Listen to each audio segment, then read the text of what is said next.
This Monday edition of Pucks Across Borders on Sports Addict Live, brought to you by First Round Collectibles. Right now, with our promo code Sports Addict, get 10% off whatever sports card you want in the entire First Round Collectibles store. They have an ongoing sale up to 50% off tons and tons of cards. And with our promo code Sports Addict, not only do you get 10% off of regular price sales items, but sales items as well. Do the math. 20 becomes 30, 30, 40, 40, 50, 50, 60. Hockey, basketball, baseball, football, wrestling, boxing, whatever you want, they got it. And with our promo code Sports Addict, get 10% off regular priced and sales priced items. That's the number one. STRoundCollectibles.com. First Round Collectibles, sports cards for sports fans. Yeah. Let's go. We just gotta go hard. I go the hardest. I bring the pain. Not what you used to. It's all part of the game. Yeah, I just gotta go hard. I just gotta go hard. Go hard. Go hard. Yeah. Oh yeah, the beast back. Adrenaline pumping through my veins, can't relax. Original, I am not the same as these cats. I sting them if they And welcome to Pucks Across Borders on a Monday morning on Sports Addict Live.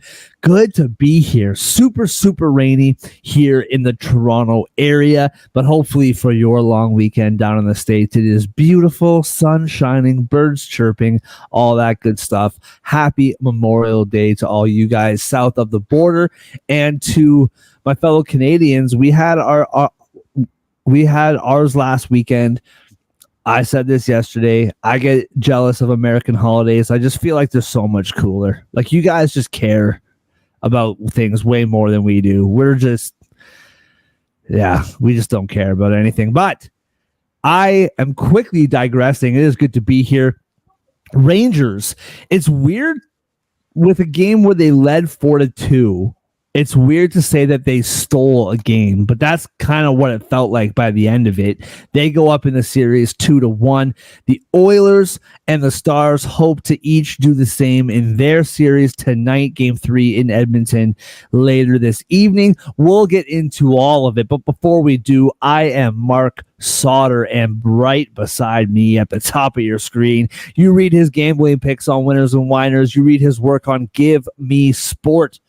Andre, how you feeling on a Monday, man? Big win for your boys last night. Clearly. Yeah, huge win. Definitely going to get into that. I want to give a shout out to the madness in the PWHL right now, though. Game 4, Minnesota. If they win, they take the cup.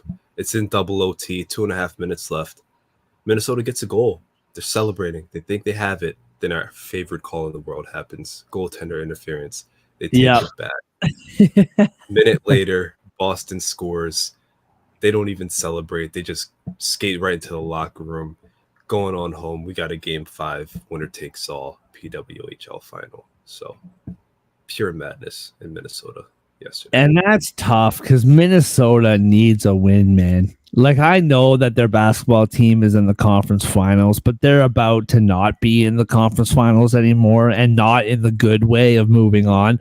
The whole state of Minnesota, they need a hockey win, man. Really, or not a hockey win, just a sports win in general. Good baseball team this year. Really good college hockey program, but other than that, it's tough times in Minnesota. Yeah, thank you for pointing that out, man. At the bottom of your screen, you read his work about the NFL on Gridiron Heroics. John, how are you feeling on a I was going to say Saturday and Sunday, but it's neither of those things. On a Monday. In America, it feels like both of those things on a holiday, so you're not too far off. Yeah. I'm doing good. I feel like with some media outlets lately, people want to read about the NFL and the Carolina Panthers after the Rangers beat the Florida Panthers yesterday. Shout out Bleacher Report. I just want to take this time to advertise our services. We are Pucks Across Borders, and we know what teams are playing in the conference finals. ESPN we Bleacher Report, looking at you. we know the difference between the Carolina Panthers and the Florida Panthers. We know the difference. You know? I guess that's enough these days. Yeah. And I mean, yeah, it's so funny, man. Because didn't ESPN do that like a couple days ago? They did the exact same thing. That's so hilarious. Yeah. Well, in Canada, don't worry, we got you covered. We don't care about anything other than hockey. So if you're really concerned about it, just find the Canadian broadcast and you'll see subpar play-by-play, but always an analytically accurate. If a Canadian media outlet mistook an NHL team for an NFL team, I'd be really concerned. Yeah.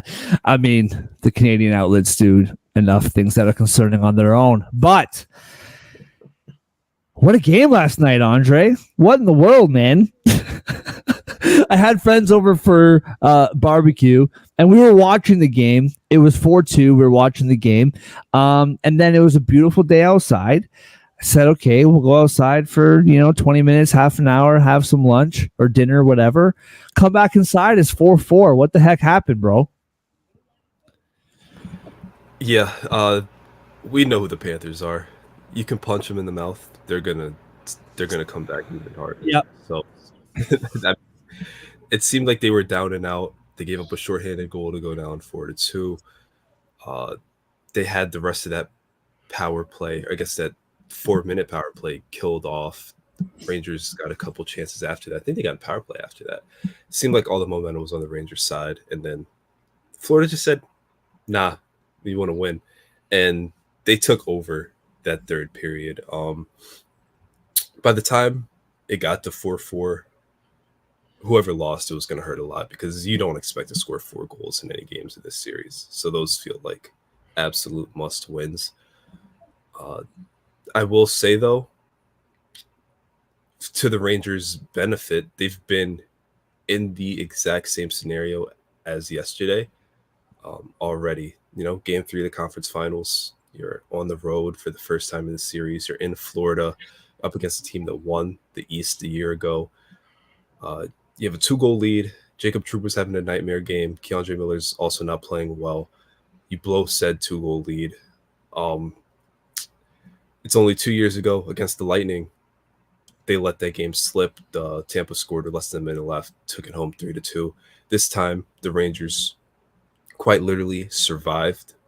They're not going to tell you that they were just trying to get it to OT, but they were icing the puck. Like the Panthers had that net empty. Like they had a 1-goal lead. They were just trying to get it to OT, get themselves a break and some new life. And they actually managed to do it this time. There wasn't really the same panic as there was in Tampa 2 years ago. And then very quietly in this series, the Panthers have not scored in a period with a long change. They haven't scored in any second periods. They haven't scored in any of the overtimes. And that continued yesterday. The Rangers got the shot. They got the deflection they needed, and they took it home. Interesting. I did not realize that fact. That's interesting. John, what did you see in that game last night, man? Yeah, I didn't realize the second period thing either. So that's going to be a good note to keep an eye on for Florida side moving forward. As far as this game goes, I think the Rangers had certain players that have been hot step up. Goodrow, he ended on game 2 on a great note, and he had another 2 goals in game 3 yesterday. So he's definitely a player getting hot for the Rangers at the right time. Trocheck too. He had 2 assists, and Lafreniere, I'll give a shout out to. He had 2 himself. Something I felt I took away from the Rangers from yesterday was something I said in the beginning of the series is that I feel like the part where we saw the Rangers be battle tested in previous rounds is starting to come out in this series against Florida. And Rangers are 2-0 against overtime, and Andre made me aware yesterday they're 4-0 in the entire series. The entire playoffs in overtime. So I think that's a very good sign. Me personally, I think that's a good sign for the Rangers that they're not afraid of tight situations. Though you can argue how they got there may be questionable in the first place. Because yesterday in particular, because they did blow a 4-2 lead in regulation in the third period. So you could argue that's questionable, but I do like the fact the Rangers are not afraid to have their backs against the wall and come out on the other side. We saw that in the second round against Carolina. And I really do think having been tested the way they were against Carolina is showing up in this series. They've won 2 straight overtime games against the Panthers, and the Panthers haven't found a way to get it done when it matters most.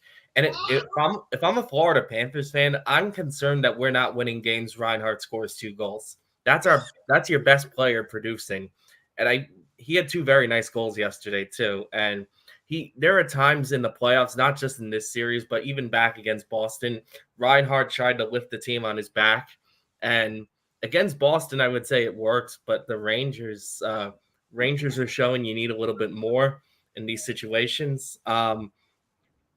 I think for Florida, that's a bit of a concerning loss yesterday.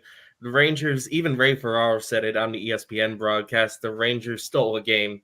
So and he's pretty credible, at least in my opinion. So I would definitely trust his word on that one. So yes, you could argue the Rangers probably stole a game yesterday, but I still don't think that means you have a lot to worry about, because I think this is just a pattern of the Rangers. The Rangers have escaped some close calls, but they're not afraid to be challenged. They're showing they're willing to be tested a little bit and step up when it matters most. And I haven't seen that from the Florida Panthers all playoffs. I really haven't. Like, I think the Panthers have had their chances this series to show, hey, we're that team, but we're not seeing it from them. And I think the Rangers having a little bit of time against Carolina, who I think Carolina would be like the third team in the East to really get to the finals, in all honesty. But like, I think the Rangers coming out of that Carolina series and not just making it a sweep, but getting scared well into the 6th game, threatening the 7th game in the Garden. I think that adversity and fear has actually benefited them, because they've stepped up in 2 straight overtime games when it matters most. Well, it's an interesting idea that I haven't really thought about. Like, the Rangers in the first round, no big deal, faced Washington. It really did feel like the Rangers were kind of on cruise control for that whole series. Like, never really dominated, just always did enough to win the game. That series against Carolina, very close series as far as game by game goes, but they're up 3-2. And they were 20 minutes away from going back to the Garden, like you said, right? Like, if I remember correctly, going into that third period in game 6, they were down 3-1, right? Or 3-2. They were down 3-1 at some point in that game. And then, Kreider's heroics, they come back and they win. But the adversity in that series, really showed itself. And even last year, we've talked a lot about losing to the Devils and the way that they did, and losing in the playoffs the year before the way that they did. With the Panthers, last year they were like 1 game away from going home in round 1 against Boston. Never really had trouble with Toronto, never really had trouble with Carolina in the conference finals, but at least in that first series, they had some like turbulence, right? And we haven't really seen them, even when they were up 3-1 in the series against Boston, and then Boston wins. You never really felt like Boston was going to, at least I didn't feel like the Panthers were ever in serious trouble when it comes to that series. And no disrespect to Tampa Bay, no disrespect to Boston, the Rangers are a whole different animal, man. And so, like, to me, this is like the first real like punch in the mouth that they've really had. And I do think that the Rangers have years of, because the Panthers just kind of morphed into a Stanley Cup contender halfway through the playoffs last year. Like they didn't even go into the playoffs last year as this like real juggernaut threat. They morphed into it as the playoffs went on. And then this year we just knew that they were going to be a force to be reckoned with. The Rangers have had Stanley Cup potential for a while now. And so I do feel like that's kind of coming to a head, and the Rangers are just ultimately going to find a way to get through it. The interesting thing, too, about last night's game specifically, you guys touched on kind of the dynamics of the game and the back and forth. But, Andre, I wanted to talk to you about this. Like,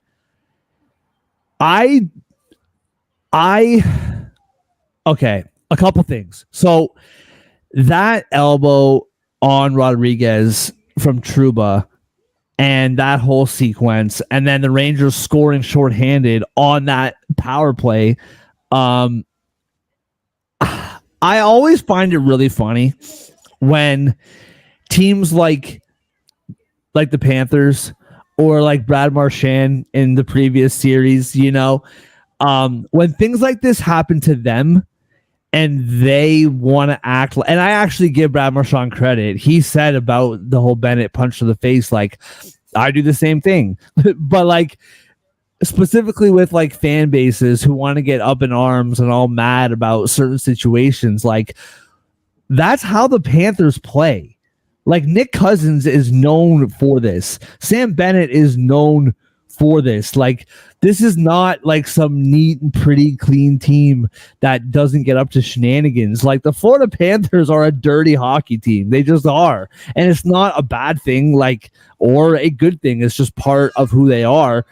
So when something like this happens to them and people want to whine and complain, it's like, dude, like it's sports, man. Like karma comes around. Like all this stuff comes around on you.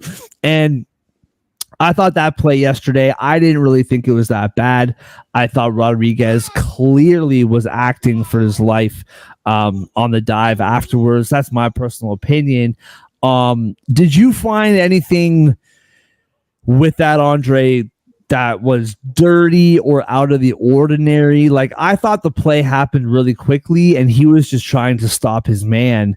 And sometimes taking a penalty is better than giving up the goal, right? So I didn't really think, not that Trouba is above playing dirty, because we all know what this guy's capable of. But what did you see on that play? Do you think it should have been more than it was, or what? I mean, he had already taken a penalty. It'd become a long shift, 6-on-5. I think he was just trying to stop the play, stop the puck, get off the ice for the PK. I don't think he was trying to injure him. Obviously, you don't want to see a guy throw an elbow or get elbowed. So, like Trouba, maybe calm down a little bit. But I don't think it was anything crazy dirty. And then for Panthers fans to be, crying foul when Jimmy Vesey got hurt on a hit that was off screen. That's how late it was. Panarin, I watched Panarin get punched in the back of the head yesterday. Like obviously with what happened with Marchand last series. There's a reason Paul Maurice didn't say anything about Trouba's elbow. It's because he knows who his team is. Yeah. That's not excusing what Trouba did, but it's what we've seen in this series. Is what we've seen more from the Panthers in this series than any of the Rangers, let alone Trouba. So, I mean, penalty, he got the penalty he deserved. Panthers didn't capitalize, just kind of play on. Nobody got hurt from it. And I do want to give a quick shout out to John. John, you were the one on the show. Yeah. And you know that I don't like pumping your tires. So it has to be, we have to just, credit where credit's due. You said yesterday on the show, you said, I'm not touching a total because one of these games is bound to go over. We just don't know which one. And that one happened to be yesterday. I could not believe, like I had the under 5.5 in real life. And by the end of the first period, you knew that was a wash.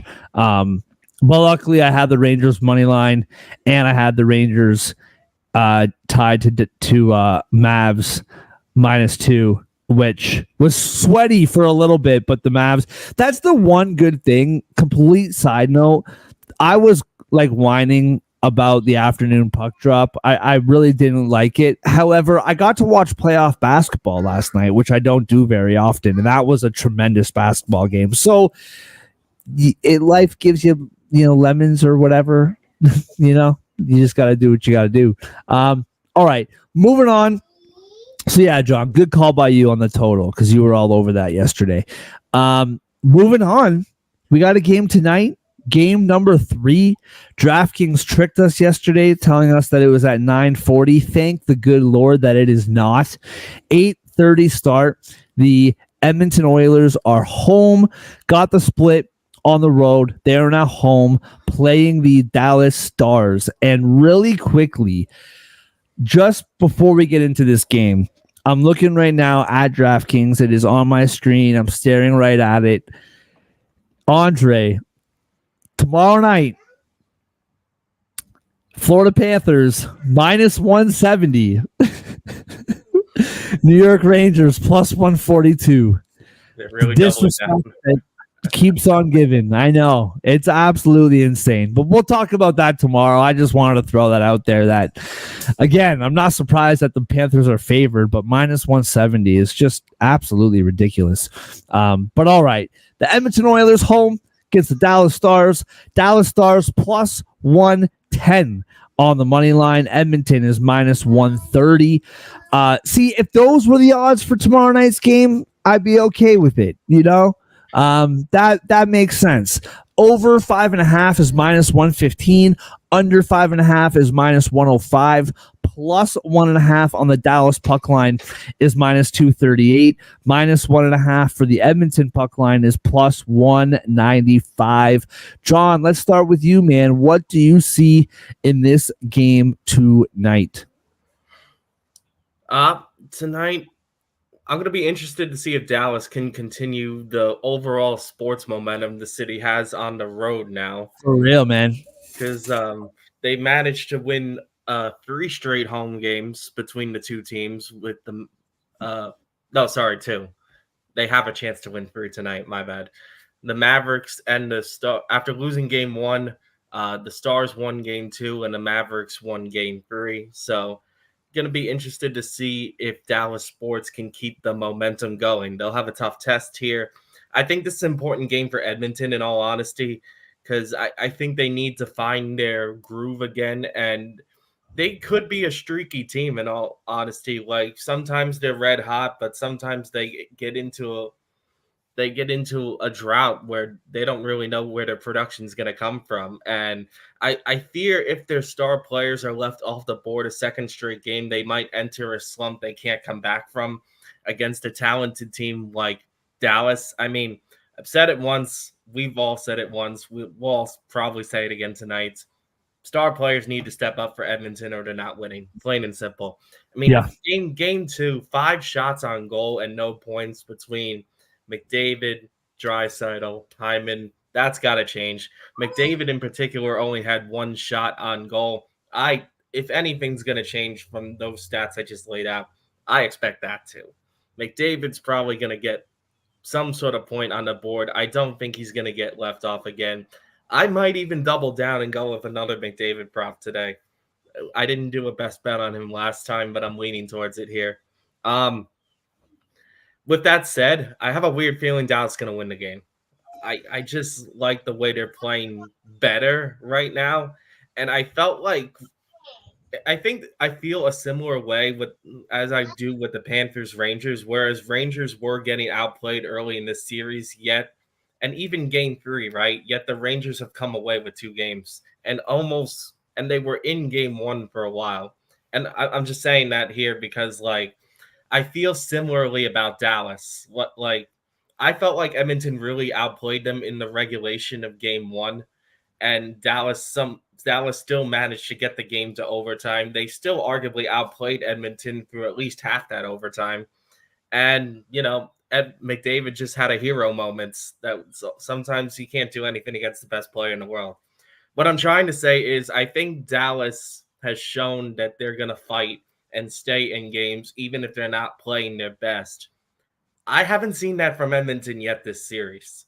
And I'm not, and you said this, Mark, it's only a matter of time before Skinner gives up more than 2 or 3 goals, right? Because the third one, I believe, was an empty netter in game 2. So it's only a matter of time before Skinner gives up more than 2 goals as well. That I'm concerned about. So I think I would take Dallas plus 110, but maybe look into a couple of McDavid props. I'm not sure if I would go with a goal thing here, but maybe over 3.5 shots or over 1.5 points, something like that. One of those two. I feel like McDavid's going to make his mark on the game.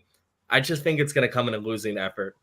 So Dallas plus 110 and one of those 2 props from McDavid for me.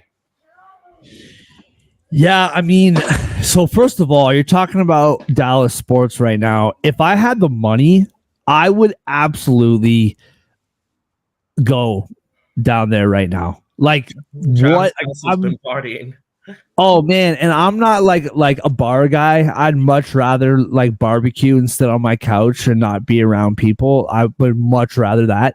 But in this situation, man, I would go whatever the hot spot is in Dallas. I'd go every single night to be a part of what's going on down there, man. That must be just an absolute party.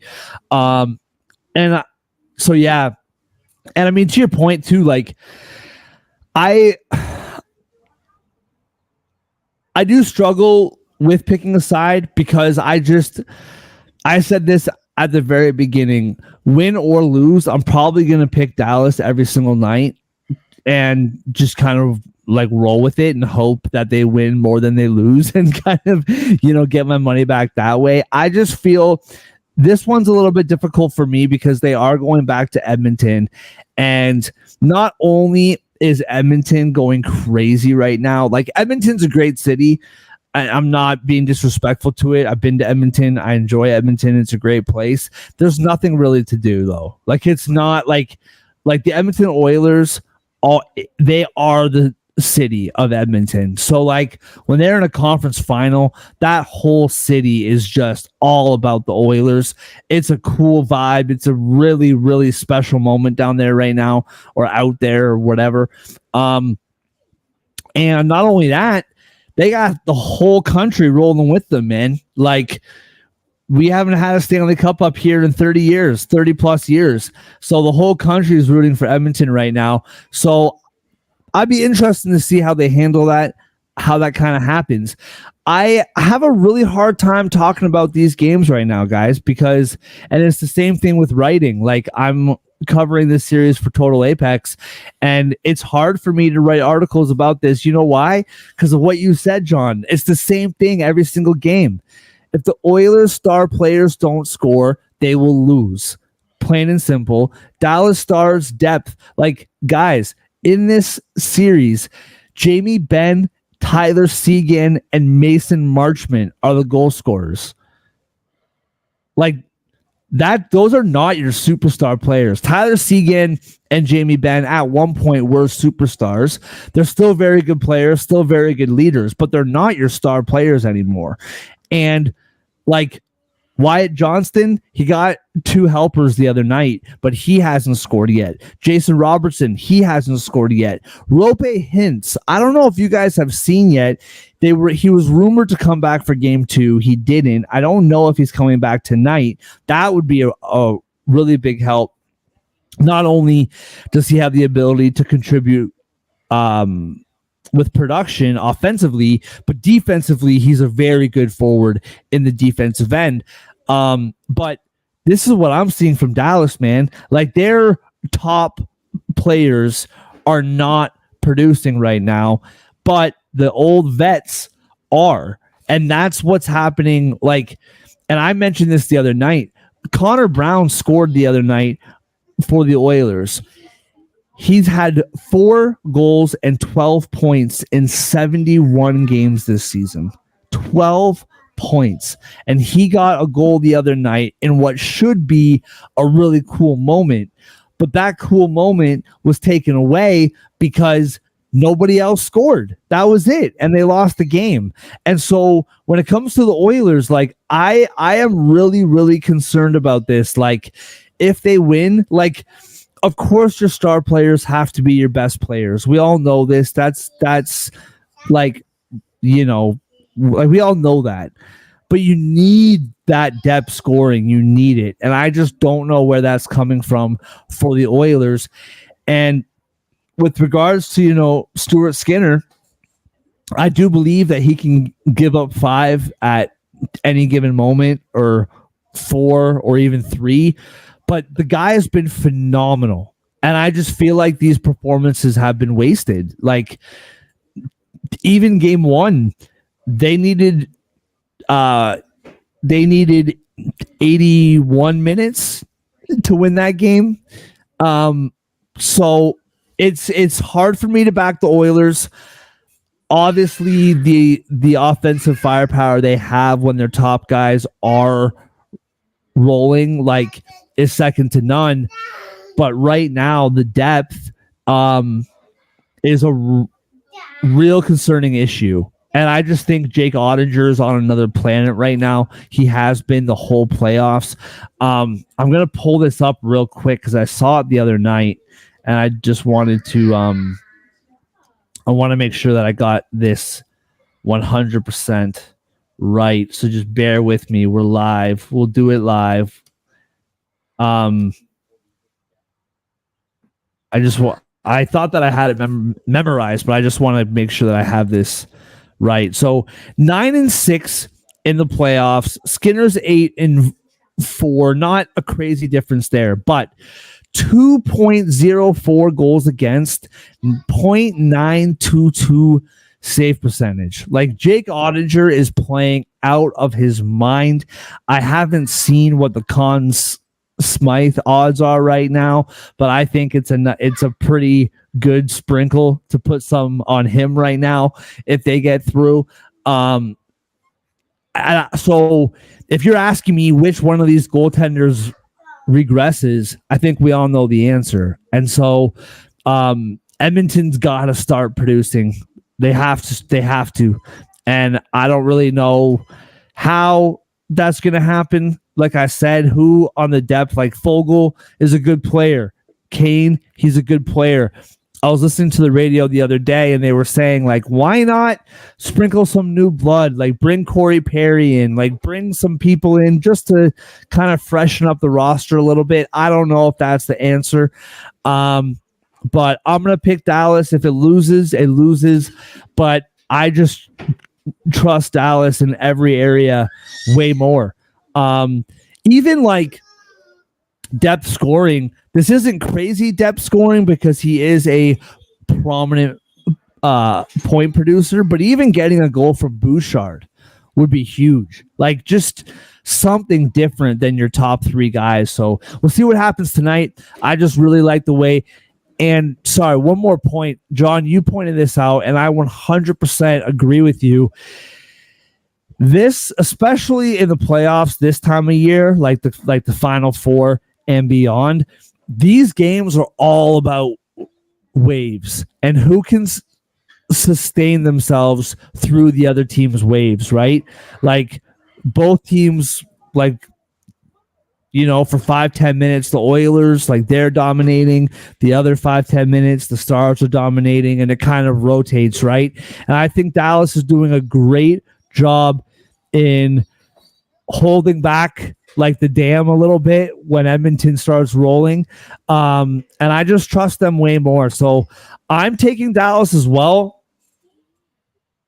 I'm contemplating an alternate spread of -1.5. I feel like this is going to be a somewhat maybe not dominating on the ice, but on the scoreboard, I feel like Dallas is going to have a significant upper hand. I'm also leaning over. I feel like maybe last night's game is speaking to me a little bit too much. Maybe it's recency bias from the Eastern Conference, which really has nothing to do with this game. But I do feel like these games have been so tight and so low scoring that eventually, like John said yesterday, eventually that dam has to break. And so I'm kind of leaning over, but I'm definitely taking Dallas in the plus 110. And I'm not messing with a 60-minute line or anything like that. We don't need it with these odds. So give me Dallas plus 10, plus 110, and I'm leaning on the over. Andre, what do you got, bro? Yeah, this series to me, I mean, you talked a lot about the depth scoring. I think that's a massive part of it for Dallas. But the other thing is we see both sides getting quality scoring chances consistently. Like we're seeing really strong pushes, uh, really nice puck movement, really good shots. And it's about which goalie is going to hold up the longest, which one is going to survive. And every single time, if you're making me pick between Jake Ottinger and Skinner, I'm gonna pick Ottinger. It's really that simple. I feel like switching back to Edmonton, it's 1-1. They should be feeling good about this game. Talking about the Oilers, they obviously have the star power and whatnot, but Otter shutting the door on them. You're not really going to get scoring from anywhere else.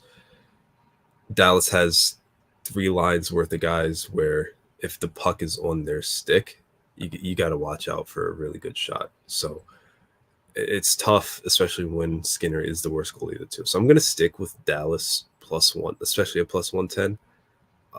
It's mostly just a goalie battle pick more than anything else. Kind of like the over in this one too. Eventually, the dam's going to burst, right? I think both of you said it just in different ways, but I'm right there. Eventually, they're just going to start flying through. So I'm going to stick with the over.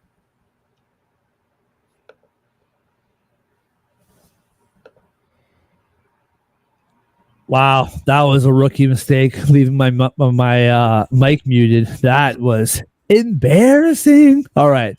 The last point I'll make is Chris Knobloch, who I've been really impressed with, by the way. Like his demeanor, the way he carries himself, I really like. But I thought his comments after Saturday's game was really interesting. Like basically just talking about the refs and saying that they want the standard to be the same and they basically want like more calls. Like he didn't say it like that, but he was basically saying like, come on refs, like give us some calls here. Like, listen, Chris, I got news for you, man. And I know you know this, but I'm just saying Dallas Stars don't take penalties. They're the second least penalized team in the regular season. John, I think you pointed this out the other day that they are the least penalized team in the playoffs. The Dallas Stars don't take penalties. So are they getting away with stuff or whatever? I don't know, maybe. But even Chris Knobloch said, like, we win games because of our power play.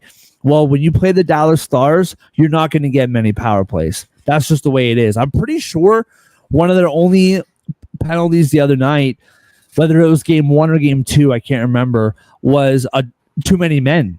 Like it wasn't even like they did anything. It was just too many men on the ice. Like it wasn't like a hooking call or slashing or anything.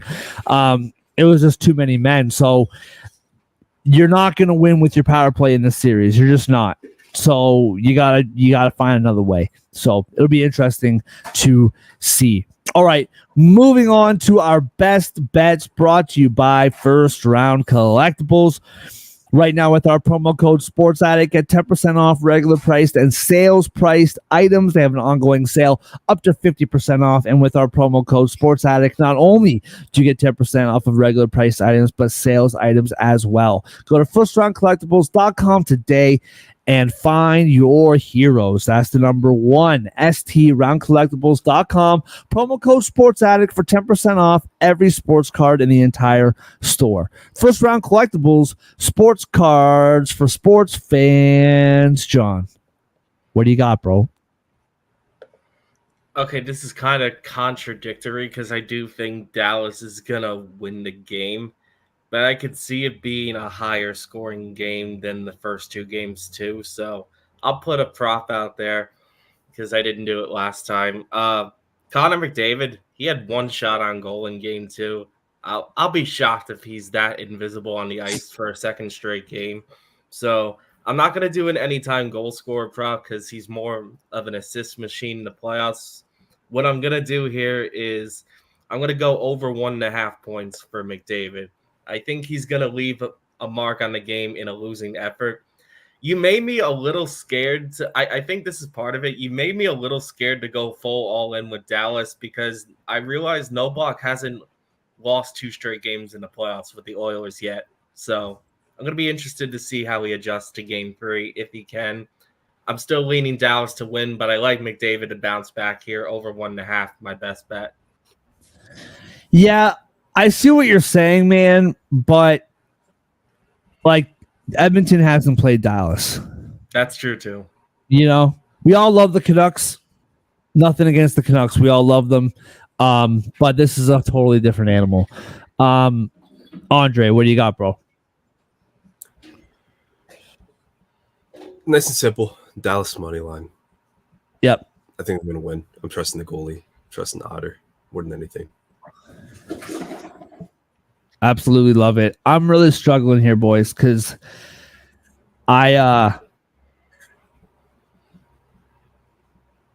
this has burned me time and time and time and time again over the last week or so. This has been burning me. But I'm going to put it out there. John, you called Sam Reinhart the other night, like yesterday, and he hit it. Who did I call? Trocheck, I think. I called Trocheck a hit in the Dallas Stars game on Saturday. I feel like I called. You had Jamie Benn bouncing back. He just didn't get the shots on goal, but he did get 2 goals.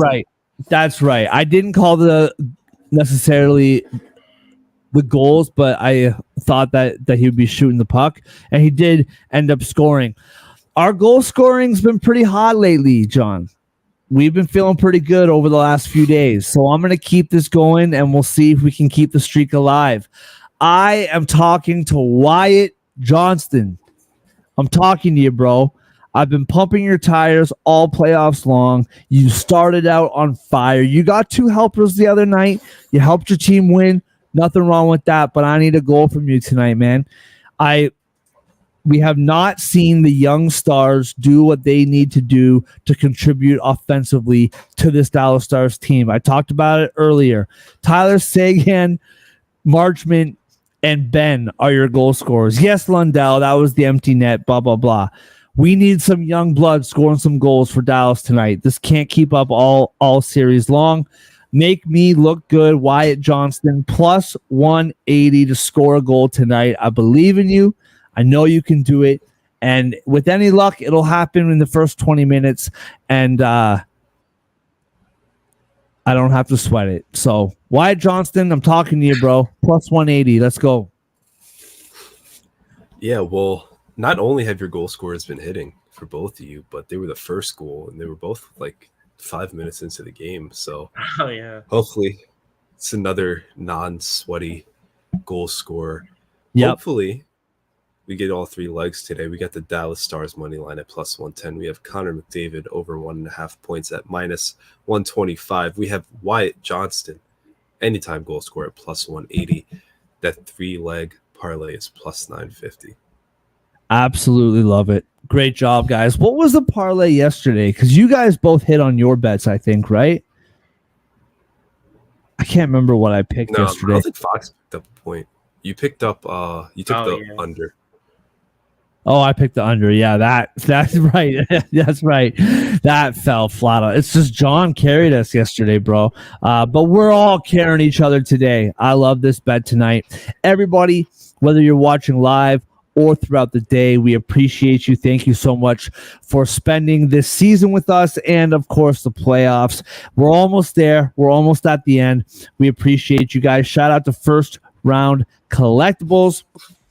Promo code Sports Addict for 10% off every card in the First Round Collectibles store. We'll be back tomorrow. We're breaking down this game, Game 4, Rangers-Panthers. We'll talk about it all. Enjoy the games tonight, and we will see you tomorrow.